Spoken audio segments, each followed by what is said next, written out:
राष्ट्रिय स्वतन्त्र पार्टीका सभापति आदरणीय रवि लामिछानेज्यू निर्वाचित भएर संसद भवनमा छिर्दै गर्दाखेरि आज यो सडकमा जुन जेन्जी भाइ बहिनीले आवाज उठाउनु भएको थियो त्यो आवाज हाम्रो पार्टी सभापति रवि लामिछानेज्यूले 21 वटा फाइलका काण्डहरू उठाउनु भयो। तत्कालीन केपी शर्मा ओलीको सरकारले उहाँलाई थुन्यो र भन्यो रवि तिमी गलत छौ। सुशीला कार्कीको सरकारले भन्यो रवि गलत छैन बाहिर निक्ल। यहीबाट थाहा हुन्छ भ्रष्ट नेताहरूले काम गर्न खोज्ने मान्छेलाई काल कोठरीमा हाल्नु रहेछ। मुलुकको विकास हुनबाट रोकेको कारण त्यही रहेछ। भोलि फेरि मत हाल्न पाइन्छ पाइँदैन होला, यो ऐतिहासिक निर्वाचन हो। भोलि यो धरतीमा हामी बाँच्छौँ या बाँच्दैनौँ, निश्चित रूपमा पनि हामी कम या धेरै बाँच्छौँ या मर्छौँ। हामी सबैले यो संसार छोड्छौँ, तर संसार छोड्दै गर्दा बागलुङवासीको काँधमा एउटा जिम्मेवारी थपिएको छ।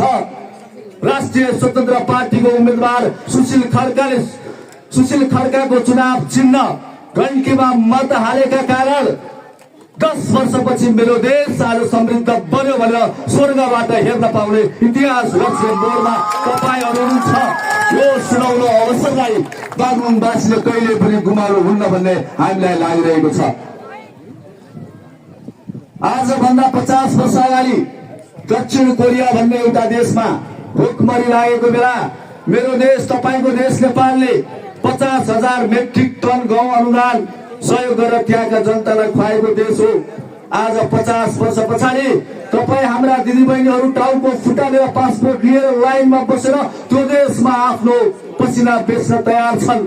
आज 50 वर्षसम्म 34-35 वर्षदेखि यता यो देशको अवस्था कुनै तपाई हाम्रो समूहले यो हालत बनाएको होइन, तिनै भ्रष्ट नेताहरूका कारणले यो देश बर्बाद भएको हो। अमेरिका भन्दा लामो इतिहास बोकेको यो नेपाल आज किन गरिब भयो? आज छिमेकी देश भारतमा गणतन्त्र आयो, त्यो देश विश्वको 5औं शक्तिशाली राष्ट्रको रूपमा संसारले चिनेको छ। यही सीमा जोडिएको नेपाल किन गरिब भयो? अब तपाई हामीले खोतल्न पर्ने बेला आएको छ। एउटै निष्कर्ष अब हामीले निकालौं, ती पुराना भ्रष्ट नेता र त्यो राजनीतिक दलका कारण आज मेरो पुस्ता पनि ड्यामेज भएको छ। योबाट रोक्नको लागि पनि तपाईहरूले घण्टीमा मत हाल्न आवश्यक छ।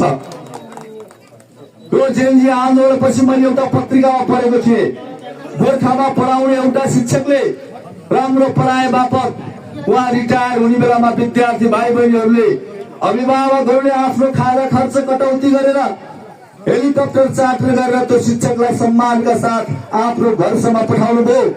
त्योभन्दा अगाडिको घटना सम्झे, यो देशमा 74 जना कलिला भाइ बहिनीहरूको टाउको ताकेर छाती ताकेर गोली हानेर मार्ने शासक केपी ओलीजी भाग्नको लागि हेलिकप्टर खोजेर जानुभयो।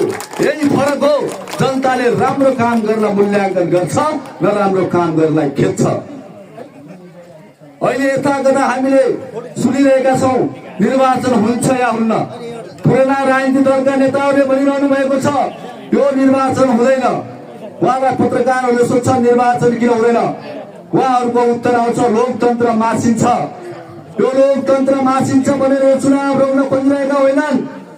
रवि लामिछानेजीले निकालेको 21 वटा फाइलको काण्ड भ्रष्ट काण्डका ती फाइलहरू रवि लामिछाने सरकारमा गएपछि रासोपाले सरकार चलाइसकेपछि काल कोठरीमा आफू जानुपर्छ भन्ने डरले यो चुनाव भाड्न खोजिरहेका छन्। होशियार, चुनाव कुनै पनि बहानामा अब भाँडिँदैन।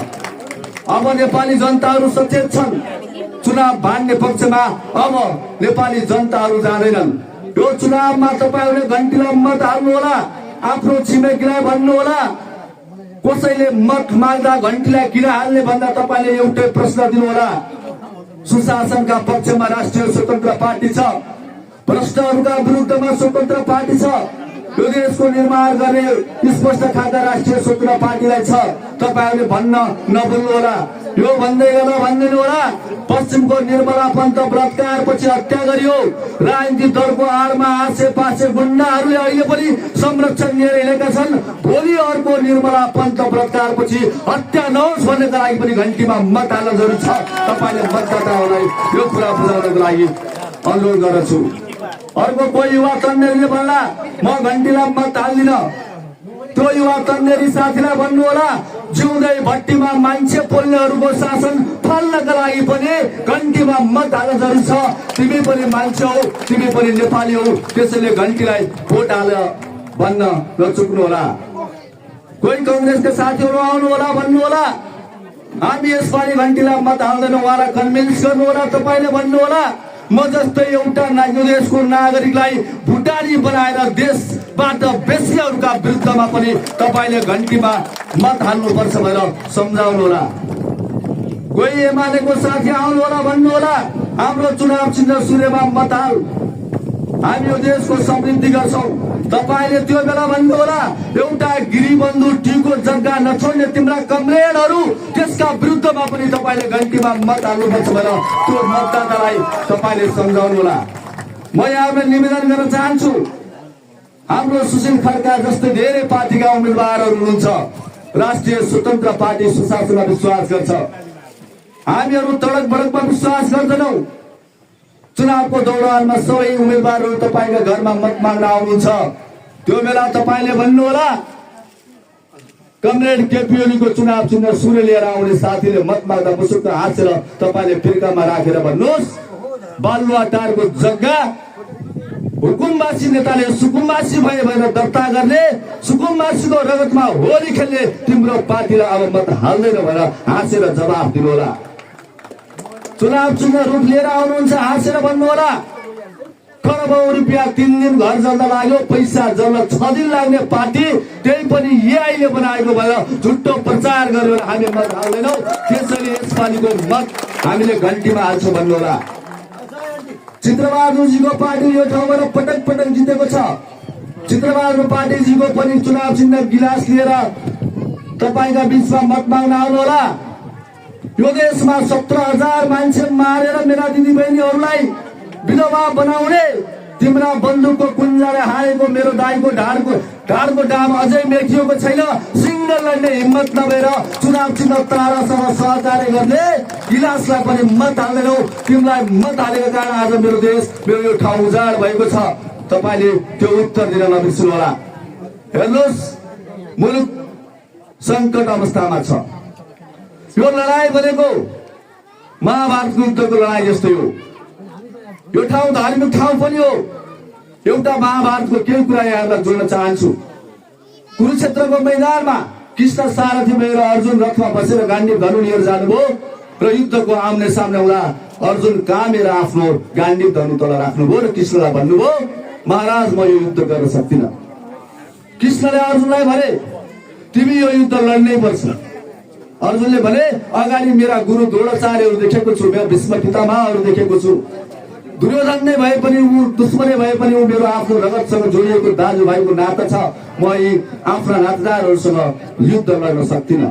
कृष्णले भन्नुभयो यो युद्ध लडेनौ भने संसारभर अधर्मी र पापीहरू फैलिनेछन्, धर्म नासिनेछ, विधिको अन्त्य हुनेछ।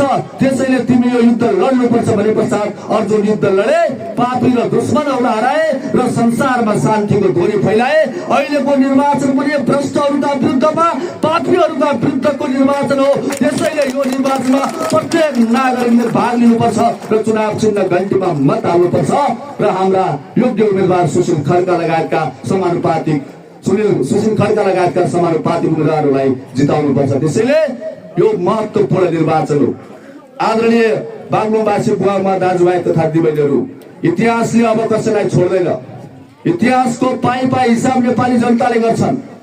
राम्रो र नराम्रो छुट्याउँछन्। जनतालाई दिएको दुःखको मानसपटल अझै पनि हटेको छैन। एउटा धार्मिक बुवाको उद्दण्ड छोडो रहेछ। त्यो उद्दण्ड छोडे प्रत्येक दिन नराम्रो काम गर्दो रहेछ। एक दिन नराम्रो काम गर्दाखेरि बाले छोराले एक दिन नराम्रो काम गर्दा एउटा काँटी ठोक्दा रहेछ फलेकमा। अर्को दिन नराम्रो काम गर्यो, अर्को काँटी ठोक्दा रहेछन्। एवं रीतिले 10 वटा नराम्रा कामहरू छोराले गरेपछि एक दिन कोठामा बाबुले बोलाएर छोरालाई भने बाबु तिमीले 10 वटा जघन्य अपराधी समाजका लागि गर्यौ, यसरी हुँदैन, अब तिमीले राम्रो काम गर। बाबुले फकाइसकेपछि छोराले राम्रो काम गर्दै गर्यो। प्रत्येक दिन उसले 10 वटा राम्रो काम गर्यो र बुवासँग मुसुक्क हाँसेर गयो। भन्यो बा अब म मोक्ष भए, अब म स्वर्ग जान्छु, अब के गाउँलेले मलाई मान्छन्। मैले 10वटा नराम्रो कामको बदला 10वटा राम्रो काम गरेँ, अब त मलाई समाजले माफ देला नि। बुवाले गम्भीर मुद्रामा भन्नुभयो, बाबु तिमीले 10वटा नराम्रो काम गर्यौ, 10वटा राम्रो काम गर्यौ। प्रत्येक राम्रो कामका लागि एकुनका किल्लाहरू थुतेर फालेको थिए, तर यो फलेकोमा लागेको काटीको डोक यो समाजले कहिले बिर्सिन छैन। त्यही हो पुरानो दलले गरेको नराम्रो काम समाजले पाइ हिसाब किताब गर्नेछ।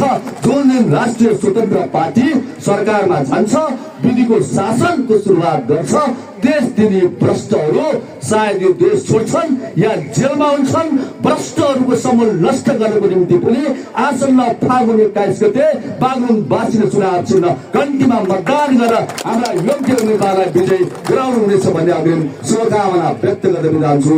नमस्कार, जय घन्टी।